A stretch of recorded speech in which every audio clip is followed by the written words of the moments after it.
Hey, thanks for checking in with the Duality of Wrestling.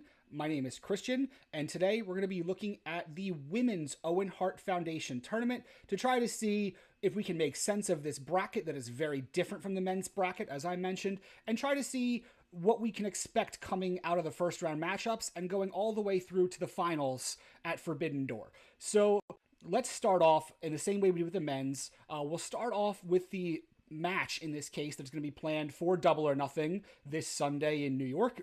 And that is currently Mina Shirakawa versus the ROH Women's Champion, the forever ROH Women's Champion, Athena.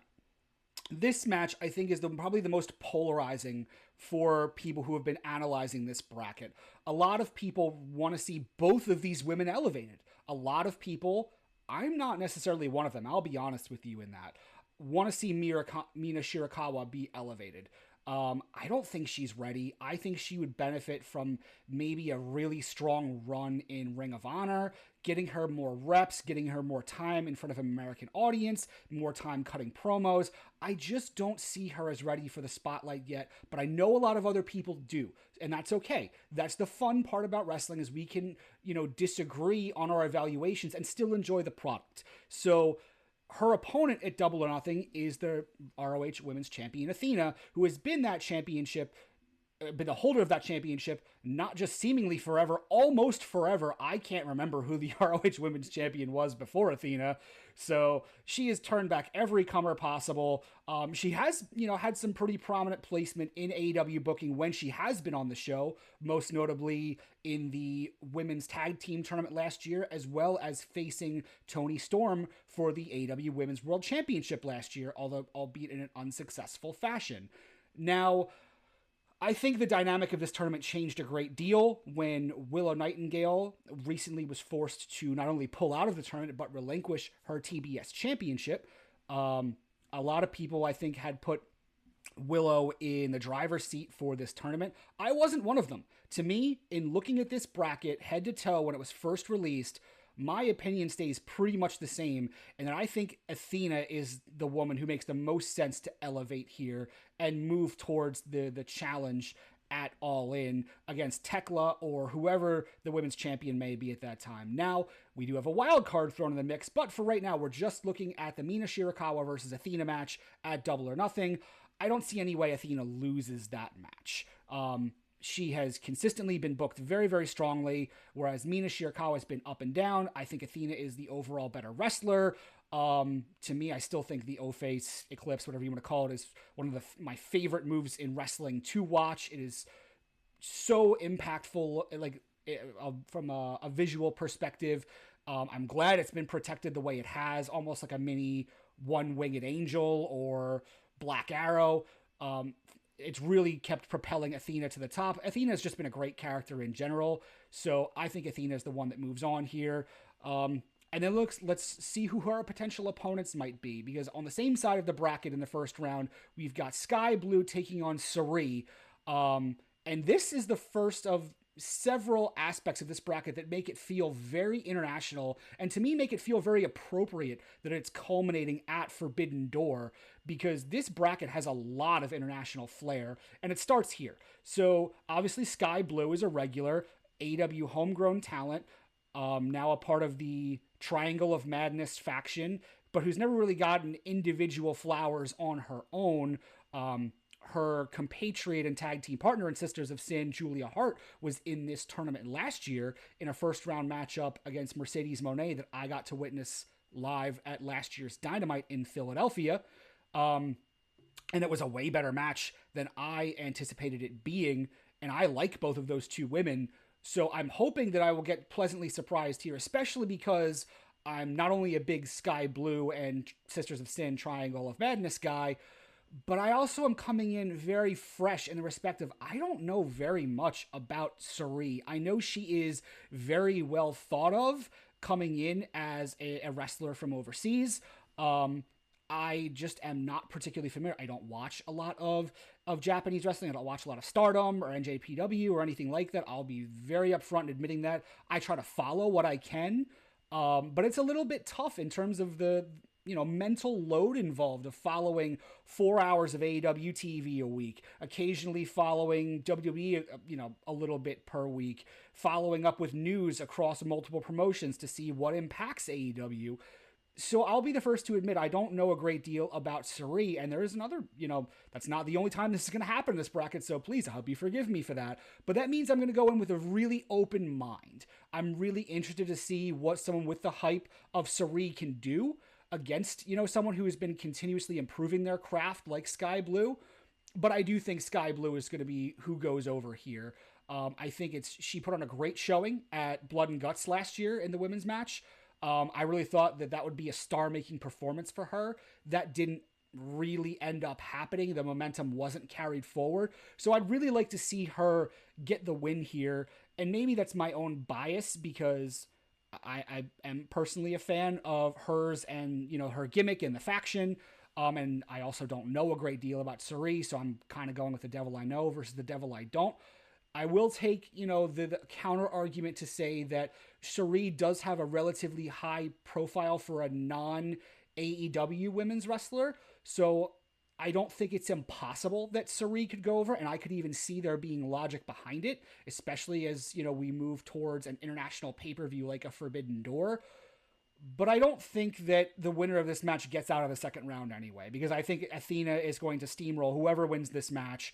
So in that case, I'm just going to go with my gut. I'm just going to say Sky Blue moves forward, and especially if we want to establish Athena as an AEW main event women's talent, I think it's better to beat an AEW women's wrestler than to beat a non-AEW women's wrestler. So that's where I think Sky Blue wins there, but I don't think she's going to advance into the finals. Before I get too far ahead of myself, I'll go to the other side of this, and we'll look at a match with a lot of international flair, and another relative unknown for me. We have Persephone against Hazuki. Persephone, we've seen a good bit in AEW coming up from CMLL, where she's done a lot of good work. She's, worked programs with Mercedes Moné, for the CMLL championship in the past. We've also seen, her work some other programs on AEW television that have been good, and Persephone's had a really good showing there. I don't know shit about Hazuki. I'm gonna just be super plain about that. At least Suri, to me, has name recognition. I don't have the faintest idea who Hazuki is, and as a wrestling commentator, I am a little bit ashamed about that. So, mea culpa in advance. But that's the fun thing about wrestling. Sometimes you get to explore outside of your typical comfort zone. I might have loved to see, some of the other AEW women involved in that match, but I've heard there is some health issues for them. I've heard Queen Aminata is not super healthy. I've heard Harley Cameron is out with an injury, and there are women I would have loved to see in this tournament. For whatever reason, Jamie Hayter isn't in this tournament. I find that a little bit interesting in and of itself, but yeah, I think that's also because she's involved in that women's four-way, so I think anybody who's involved in that at Double or Nothing has been kind of extricated from this tournament, which is a shame because I think this tournament could really stand to have been beefed up a little bit with that. But that said, I'm going to go Persephone here. Persephone has the bigger footprint and foothold in AEW versus Suzuki, who I have no familiarity with. So I'm going to go with the one who has been on AEW TV more. Give me Persephone to take the first round win. And she's going to move on to face either Alex Windsor or what would have been Willow Nightingale until Willow, due to injury, had to relinquish the TBS title and pull out of this tournament. But that leaves us with a wild card situation. We don't know what that's going to look like because clearly this is something AEW hadn't planned for. They had Willow Nightingale in this spot, so it's not like they had, somebody else ready to go here. This is a very, very significant pivot, and I would say from the things I've read and the way I've seen the booking go, I would have said that Willow was, alongside Athena, your top two favorites to emerge from this tournament victorious. Now with the wildcard situation being plugged in place of Willow, that doesn't seem anywhere near as likely. I don't see a wild card getting all the way to the finals, let alone taking it. We've never really seen that happen before. And I think that's probably going to hold true unless AEW does some emergency break glass situation. We've seen how thin the top tier of the women's roster has gotten in recent months, especially with the absence of Toni Storm, now with the absence of Willow. Those were your top two champions not terribly long ago. And now both of them are out for an indeterminate period of time. Storm, obviously, probably longer than Willow, but it leaves a real power vacuum at the top. Tekla has really stepped up and cemented herself as a main eventer in that division and has done a great job holding the AEW Women's World Championship down. But now, there's not a lot of star power that can oppose her at the moment, which is, I think, why we're seeing a four-way at Double or Nothing between Statlander, Hikaru Shida, and Jamie Hayter, just because there's not a clear-cut woman who can step up one-on-one as a singles competitor to face Tekla and have the clout needed to really buy it as a potential title change situation. So if AEW wanted to fix that situation, they've got two options to do it in this wild card. They've got either Mercedes Moné, who has been gone for, ever since Willow won the TBS championship from her. She's been taking some time off. She's done some other things like run wrestling seminars internationally. She's been slowly dropping all of her Ultimone collection of belts that she's had. So I don't think it's impossible. But given that it's a pivot and sort of a last minute pivot, I don't think they're going to rush bringing Mercedes Moné, arguably the biggest star in the women's division, especially with Toni out now, back on such short notice and without really being marketed. So I don't see that being the case. And I also don't see the other emergency break glass situation being likely here, and that's Dr. Britt Baker. I talked extensively about this when I was doing the Wrestling View with Jer Lynch about the possibility of Britt Baker coming back. I know she has had a lot of health issues over the last few years. I know there were some issues with the locker room. We didn't know really where she stood with Tony Khan, with the women's locker room as a whole, with even some prominent men's wrestlers like Will Ospreay and MJF. So Britt's always been sort of at the center of controversy for one reason or another, and not all of them have been positive. So I don't think they would rush bringing back somebody who was as prominent in the history of the AEW women's division at like a Britt Baker into such a last-minute pivot situation here. Personally, if you want my guess, I think you're looking at a situation like a Camille, like a Nyla Rose, like a Riho. Those are the ones that feel likely to me here as people that you could plug in who would be surprising, but not somebody you'd ever expect to make a lot of noise on such short notice and go far. So I'm going to say that Alex Windsor is going to defeat whoever the wild card is. I don't think Windsor was expected to defeat Willow Nightingale in this position, but now that Willow is not here, of the names that I listed, I think Windsor is the one being built up more than any of them would make sense for. So I think Alex Windsor is going to advance. And then, frankly, I think she's going to be the one to advance over Persephone. She is through and through an AEW talent, whereas Persephone is either still CMLL based or still making that transition from CMLL to AEW, or is a dual contract performer, much in the same way that Claudio is. I actually think that latter might be the case, but I'll have to double check notes on that.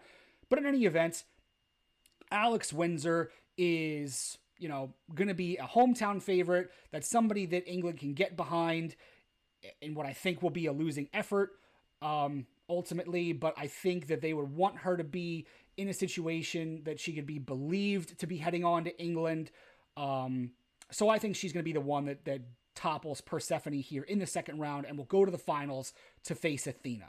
In those finals at Forbidden Door, I unfortunately think it's going to lack the star power I would really like to see from, that we've seen in previous years of both the men's and the women's Owen Hart Foundation Tournament. And I hope and pray that that is something that AEW recognizes and says, hey, we need to really stack the upper tiers of our roster here and really get people excited for this division again when we've been so decimated by injuries and other departures.